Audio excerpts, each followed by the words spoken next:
हम बात करेंगे उन गर्ल्स स्टूडेंट्स के बारे में जो कि 10वीं और 12वीं के बाद ITI पे कोर्स करना चाहती हैं। उनके लिए कौन सी ट्रेड बेस्ट है, ये चुनने में उन्हें थोड़ा सा कन्फ्यूज़न हो रही है। तो आज का वीडियो उन सभी गर्ल्स स्टूडेंट्स के लिए है जो कि 2022 में ITI का कोर्स करना चाहती हैं। ITI क्या होता है, ITI के क्या बेनिफिट्स हैं और आपके लिए कौन सी ट्रेड बेस्ट है, आज इस वीडियो में पूरा डिस्कशन करेंगे। तो दोस्तों, यदि आप भी एक गर्ल्स स्टूडेंट हैं और आप 2022 में ITI करना चाहती हैं तो आपके लिए ये वीडियो काफ़ी हेल्पफुल होगी।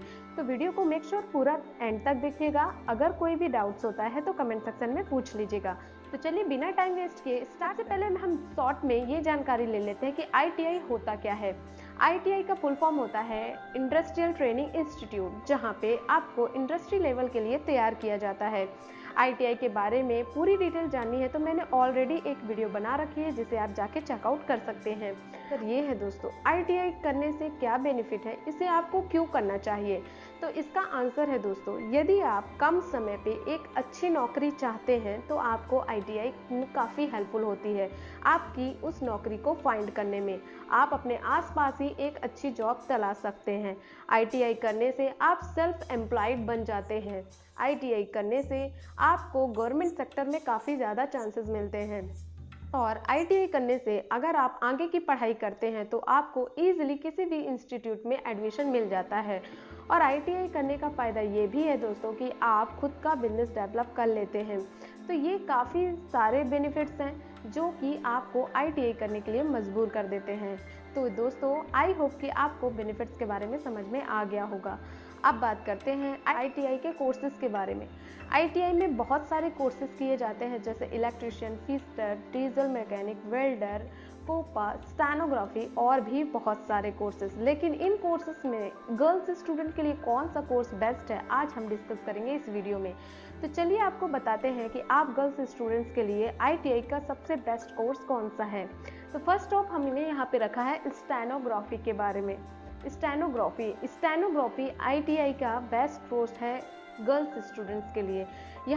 यहाँ पे आपको पढ़ाया जाता है टाइपिंग, जो कि अलग ही मेथड की होती है। आपने देखा होगा, कभी अगर आपने कोर्ट विजिट किया होगा तो आपने देखा होगा कि यहाँ पे कुछ टाइपिस्ट्स टाइप करते रहते हैं स्टेनो मशीन पे जाता है। इस कोर्स के अंदर आपको पढ़ाया जाता है कि किस तरीके से स्टेनो मशीन पे आप टाइपिंग कर सकते हैं। स्टेनो की जो टाइपिंग होती है वो थोड़ा सा डिफरेंट होती है, इसलिए थोड़ी सी कठिनाई जाती है स्टेनोग्राफी सीखने पे। लेकिन जिसने भी स्टेनोग्राफी सीख ली वो कभी भी खाली नहीं बैठ सकता। स्टेनोग्राफी आप हिंदी और इंग्लिश दोनों लैंग्वेजेस में सीख सकते हैं। स्टेनोग्राफी करने के लिए आपको 1 साल का टाइम लगता है। अगर इसकी क्वालिफिकेशन देखें दोस्तों, तो यदि आपने 10वीं और 12वीं किया है तो आप स्टेनोग्राफी का कोर्स कर सकते हैं।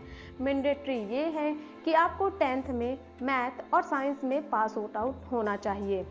दोस्तों, ITI करने के लिए आप किसी भी ट्रेड में अगर अप्लाई करते हैं तो आपके 10th में मैथ और साइंस क्वालिफाइड होने चाहिए। मतलब आप 10वीं और 12वीं में पास आउट होने चाहिए और मिनिमम 33% होने चाहिए, तभी आप ITI की कोई भी ट्रेड कर सकते हैं और तभी आपको एडमिशन मिल सकता है। तो आप बात कर लेते हैं कि इसकी फ़ीस क्या लगती है। तो दोस्तों, यदि आप गवर्नमेंट सेक्टर पे अप्लाई करते हो तो यहाँ पे आपकी जो फ़ीस है वो 1500 से 3000 के अप्रॉक्सीमेट आती है। और यदि आप प्राइवेट सेक्टर में जाते हैं तो जितना पॉपुलर इंस्टीट्यूट होगा उस हिसाब से वो अपनी फ़ीस डिसाइड करते हैं। एक मिनिमम हम बता देते हैं आपको रेशियो कि 5000 से लेके 25000 पर सेमेस्टर तक का आपको फ़ीस देना पड़ सकता है इस कोर्स के लिए। और भी बड़ा इंस्टीट्यूट अगर आप सीखने जाएंगे तो हो सकता है आपको 25 से 50,000 रुपये पर सेमेस्टर का भी देना पड़े। तो आप यही कोशिश करें कि आप गवर्नमेंट सेक्टर से ही ITI करें। गवर्नमेंट सेक्टर में ITI करने के लिए आपके परसेंटेज अच्छे होने चाहिए और आप 10th 12th में पास होने चाहिए। तो दोस्तों, ये तो थी स्टेनोग्राफी की पूरी जानकारी। अब हम ये देख लेते हैं कि स्टेनोग्राफी करने के बाद आपके जॉब ऑप्शन क्या क्या हैं।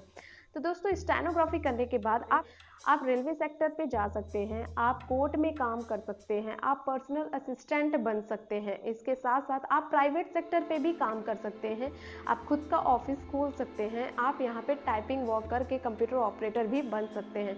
तो बहुत सारे आपके जॉब स्किल्स होती है। दोस्तों, इस बात का ध्यान दें, स्टेनोग्राफी करने वाले कभी भी खाली नहीं बैठ सकते और इनकी तुरंत ही जॉब लग जाती है। तो अगर आप ITI करना चाहती हैं तो आप स्टेनोग्राफी से ही ITI करें। तो हम बात करते हैं नेक्स्ट अपने कोर्स के बारे में या ट्रेड के बारे में। You want a quick job after 1 and 2 years then you can go COPA trade in ITI। दोस्तों, यदि आप 1 साल या 2 साल के अंदर अच्छी जॉब चाहती हैं तो आपको कोपा ट्रेड से ITI करनी चाहिए। कोपा ट्रेड क्या होता है, इसका फुल फॉर्म क्या होता है, तो हम देख लेते हैं। इसका फुल फॉर्म है computer operator and programming assistant. COPA trade से ITI करने के बाद आपको कहीं पे भी कोई भी कंप्यूटर का कोर्स करने की ज़रूरत नहीं होती। इसका बेनिफिट एक ये होता है दोस्तों, यदि आप इंटरेस्टेड हैं कंप्यूटर हार्डवेयर एंड सॉफ्टवेयर में, यदि आप इंटरेस्टेड हैं नेटवर्क एंड लैंग्वेजेस में, यदि आप इंटरेस्टेड हैं यहाँ पे कंप्यूटर ऑपरेटिंग, प्रोग्रामिंग, जावा स्क्रिप्टिंग सीखने के लिए, तो आपको कोपा ट्रेड से ITI करना चाहिए। यहाँ पे काफ़ी ज़्यादा स्किल आपका डेवलप होता है। आप कंप्यूटर के फील्ड पे या फिर IT सेक्शन पे काफ़ी ग्रो कर जाते हैं। कोपा का जो कोर्स होता है उसकी जो मैक्सिमम ड्यूरेशन होती है वो 1 ईयर की होती है। 1 ईयर में आप कोपा का कंप्लीट कोर्स कर लेते हैं। कोर्स को करने के बाद आप कभी भी खाली नहीं बैठ सकते। इस कोर्स की फीस देखें दोस्तों, तो इस कोर्स की भी फीस 1,000 से 3,000 गवर्नमेंट सेक्टर में होती है और प्राइवेट में इसी कोर्स का आप 20 से 25,000 पर सेम का देते हैं। दोस्तों, ये कोर्स जो है काफ़ी ट्रेंड में है लड़कियों के लिए, क्योंकि आपको कंप्यूटर ऑपरेटर का यहाँ पे क्विक जॉब मिल जाता है। अगर आप इस कोर्स को कर लेते हैं तो आगे चल के आप किसी भी रेलवे, गवर्नमेंट सेक्टर पे अप्लाई कर सकते हैं। विद्युत विभाग, रेलवे और भी बहुत सारे ऐसे गवर्नमेंट सेक्टर हैं जहाँ पे कोपा करने वाले लोगों की काफ़ी डिमांड होती है। इसके साथ साथ आप प्राइवेट वर्क भी कर सकते हैं, जैसे आप कंप्यूटर ऑपरेटर बन सकते हैं, आप टाइपिस्ट बन सकते हैं, आप डेटा एंट्री ऑपरेटर बन सकते हैं। काफ़ी ज़्यादा आपके पास ऑप्शंस होते हैं। आप सॉफ्टवेयर या हार्डवेयर, नेटवर्किंग, IT सेक्टर में वर्क कर सकते हैं। बड़ी बड़ी कंपनियां कोपा से रिलेटेड एम्प्लॉयज़ को हायर करती हैं। तो यदि आप भी अपना फ्यूचर ब्राइट करना चाहती हैं 2022 में, तो आप कंप्यूटर कोर्स को ज़रूर करें। कोपा आपके लिए बेस्ट कोर्स हो सकता है। और दोस्तों, यदि आप नौकरी नहीं करना चाहते तो आगे चल के आप पढ़ाई भी जारी रख सकती हैं। अगर आपने कोपा ट्रेड से ITI की है तो आप आगे चल के पॉलीटेक्निक भी कर सकती हैं, या फिर आप डायरेक्टली BTech के सेकेंड ईयर में एडमिशन लेकर अपनी पढ़ाई को जारी रख सकती हैं। तो मोर ऑप्शन है कोपा करने के बाद, तो आपके लिए बेस्ट ट्रेड में से एक हो सकती है।